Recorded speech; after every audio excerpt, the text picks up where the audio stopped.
All right, our guest today, he's always on the clock. He knows NFL prospects' hand sizes 40 times and zodiac signs better than anyone. Host of the Move the Sticks podcast alongside Bucky Brooks and an NFL Network analyst, Daniel Jeremiah is here. What's happening, Daniel? Oh, what's going on? I'm just glad this thing's finally here. Like it feels like this is taking forever. Like, let's go. You know, I was going to ask you, and thanks for joining, because I know you're very busy. Are you sick of it? It sounds like you are. Or are you like one of these people? A lot of these people are like, oh, I can't get enough. Let it keep going forever. But you seem to be over it. Yeah, well, I'm sick of like getting my phone calls declined from friends. Like it just so happens this year I've got a number of buddies that are picking in the top 10.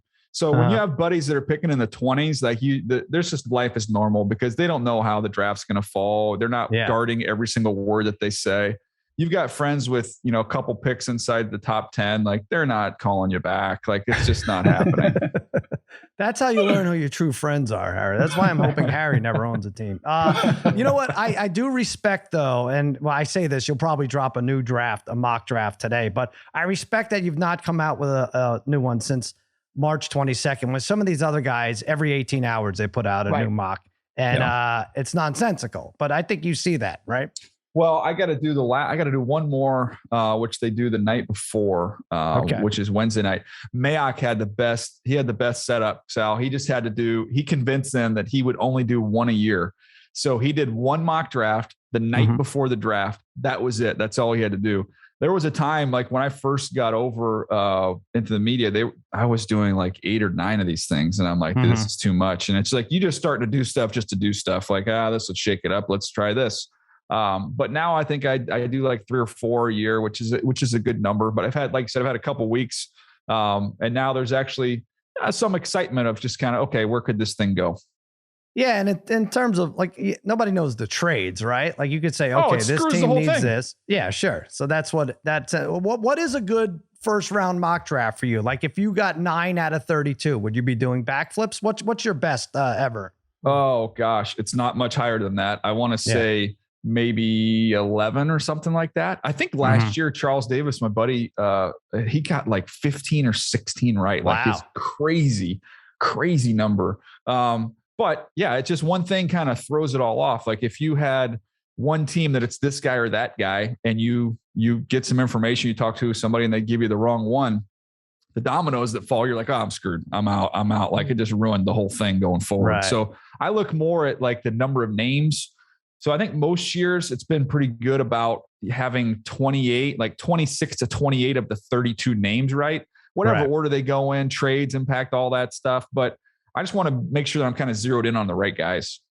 Yeah, it's not fair to compare you to like Joe Lunardi, who's like, well, I got one wrong out of 60, 68, 67 out of 60. Yeah, but we knew 66 of them who they were going to be, right? Yeah, it's a different. It's a little different. I know you're not allowed to talk gambling, so I want to restructure these questions so that I could be to my benefit. After Hutchinson, who's a lock for top 5, we could agree, right? He's a lock for top 5? Yes. Okay. Who else would you say is a lock for top 5? Is there one other player? Is it Walker and Thibodeau, one of them, or both? I think Walker would be, I would say Walker would be my next pick. I don't think I can't see a scenario where Walker gets out of the top 5. Okay. By the way, you know how I used to answer these questions when I would get, people would ask me, will this guy will he go in the first round, which is a popular question, right? And I would say, I don't know. I would just say if I was his mom packing him for the draft, I probably would only pack one suit. Nice, right? And so you work around it. Yeah, is he a one suitor? I think is the way to go. Yeah, that's the way to do it. Okay, on to the next one. Again, I have to be careful. Well, I read something early in Peter King's column on Monday. For the first time, he's talked to a bunch of GMs, and they think that we might not see a skill position player drafted in the top 10. Do you think that's true? I think you have Wilson going like 8 or something. I will be if the Jets at 10 have their choice of any receiver in the draft, I'll be shocked if they don't take a receiver at 10. So I cannot see that happening. Okay. All right. Next question. The Giants, how confident are you that they take an offensive lineman first pick? Not super confident. I think that's a real possibility. I know Charles Cross is the one that everybody's connected to them from Mississippi State. But I knew that they would love to get out of there. They are in bad salary cap spot right now. And so the other aspect of this draft is, do you really want to pay 2 top 7 picks if you're the Giants and you're butting up against the cap? Like, that's going to require a lot of roster gymnastics. So I think they would like to get out of there if they could with at least one of those picks. And if you look at Joe Shane and Dayball coming from Buffalo, that was a championship level team without investing any high picks and offensive linemen. They found a way to kind of build that offensive line in day 2 picks. So you could say it's a need for sure, but I don't think it's a slam dunk. Yeah. All right. Okay. You gave us a lot. I'll let you off the hook there. That was good. You don't realize it. You made us $95,000 each. That was good. Thank you for that. We'll send you your cut. I do want to know, breaking news now, Deebo Samuel has made it official. He's requesting a trade. Yeah. What, if any, trade could you see? What's more likely than not coming up in the next week or so? Or do you think this is a draft day trade? Yeah. I mean, it sounds like this happened a little while ago. I don't know what the issue is. Like, to be honest with you, I don't know what he's upset with. I think it's just, you just saw a bunch of receivers get a bunch of money and you're like, okay, give me the money right now. And if it takes longer than 10 minutes, then you're like, okay, well, let me get out of here because I know somebody else will pay me. But I'd be curious to see what that compensation would be like, because he's a unicorn. Like, there's no comparison for him with other people. The role that he plays and how he's used is just totally unique. So I would imagine it would be a pretty hefty sum to get him out of there. But it helps that he was in the Niners offense, right? It's they don't even know try how to use that. Him. Right, yeah. right. They know how to use him. The thing is that, like, that Niners offense is like a third of the league is running that offense now, because that tree is just is spread everywhere. So that's true. And again, the Jets have 4 picks in the top 38 that everybody knows they want a receiver. They tried to get Tyreek Hill. It didn't happen. They coached Deebo Samuel when they were there with him in San Francisco. It'd be easy to connect the dots there. If they were going to do a trade, I would think the Jets would probably be at the front of the line. Right. I'm giving you a golden ticket to any NFL draft room this year. Which one are you choosing? Ooh. I'm not actually doing that. This is just like that would have been sweet. It would have been pretty sweet. Man, did I get to swim in a river of chocolate as well? Like, can we just do it, go all the way? You get all that. Yeah. Yeah. In any draft room, there's like 8 teams with 2 picks. That's why it's tough. Right.